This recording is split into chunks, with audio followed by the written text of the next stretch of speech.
The car had been giving me little signs for a few weeks, but I kept ignoring them.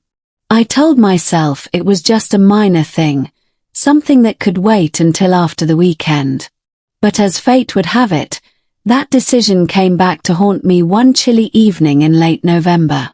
My stepson, Ethan, had asked me earlier in the day if I could drive him out of town to visit a friend who had just moved about 2 hours away.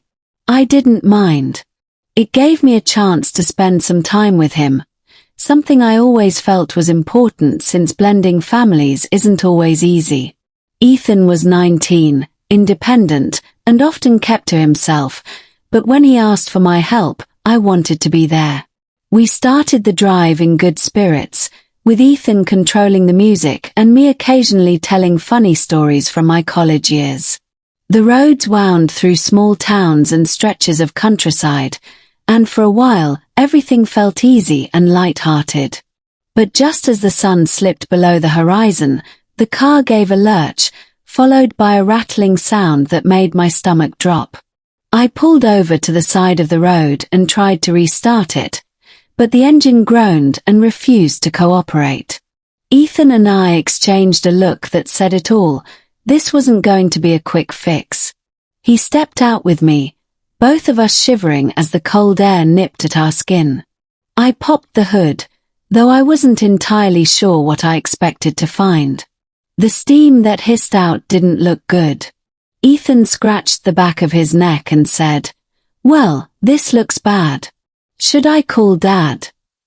His father, my husband Mark, was at a work conference 2 states away. Even if we reached him, he couldn't help us tonight. I shook my head. Let's call roadside assistance first. The next half hour was spent trying every option we had: roadside help, a tow truck, even local mechanics. Finally, a tow truck driver agreed to come, but he said he couldn't get the part we needed until the next day. He suggested we find a motel in the nearest town. The driver even offered to give us a ride since we were stranded. With no other choice, we agreed.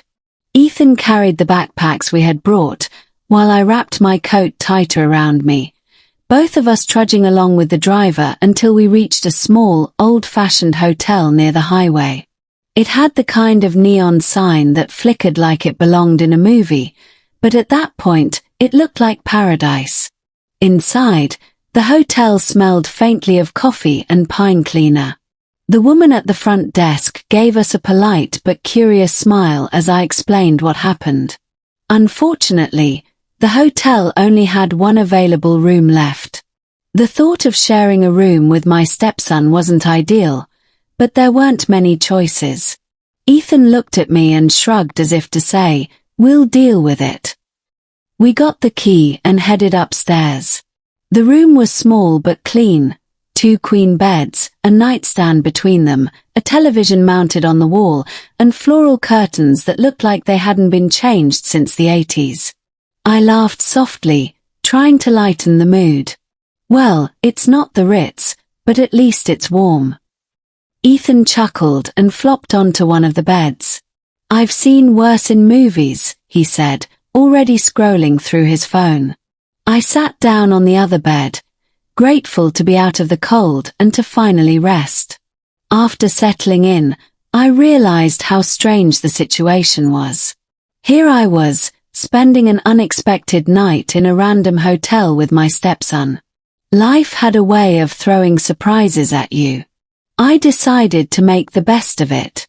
We ordered a pizza from a nearby shop, and while waiting for it to arrive, we turned on the TV. There wasn't much to watch, so we ended up laughing at a cheesy reality show. By the time the pizza arrived, we were joking and talking like friends more than stepmother and stepson. I noticed how Ethan seemed more open than usual, telling me about his college plans, how nervous he was about leaving home, and how he sometimes felt like his dad didn't really understand him. I listened carefully, touched that he trusted me enough to share. "Ethan," I said gently, "your dad loves you more than anything. But sometimes fathers don't always know how to say what they feel. You know, It took me a long time to understand that too.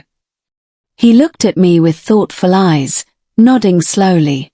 That conversation lingered in the air, heavier than our usual small talk, but it also felt like a turning point. As the night wore on, the hotel grew quieter. We each claimed our bed, though Ethan joked about how lumpy the mattress was. I told him to be grateful he wasn't outside in the freezing cold. He grinned sheepishly and admitted I was right. I lay there staring at the ceiling, thinking about how unexpected challenges could sometimes create the most meaningful memories. If the car hadn't broken down, Ethan and I wouldn't have had this chance to talk. The heater hummed softly, and outside, the wind rattled against the window.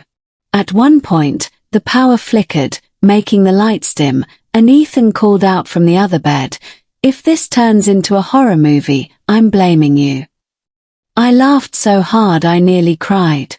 Moments like that eased the stress of the evening. The next morning, sunlight filtered through the curtains, waking me up. I stretched and noticed Ethan still asleep, sprawled across the bed like a little kid. For a moment, I felt a wave of affection and gratitude. Blended families often come with challenges, uncertainties, misunderstandings, and invisible lines you're always careful not to cross. But that night, stuck in a hotel because of a broken car, reminded me of something important. Family isn't always about blood. It's about the moments you choose to show up, to listen, to share laughter and even frustrations. We checked out, met the tow truck driver, and by noon, the car was finally fixed. As I slid into the driver's seat, Ethan buckled his seatbelt and looked at me. "Thanks for last night," he said quietly. "It actually wasn't so bad." I smiled, starting the engine. Not bad at all. The drive home felt different. There was more ease between us, more comfort in the silence. The car trouble had been inconvenient, sure, but in the end, it gave us something neither of us expected. A memory that would stay with us, a story we'd laugh about for years. Life had a funny way of turning breakdowns into breakthroughs, and as we drove back toward home, I felt thankful for every twist in the road that had led us here.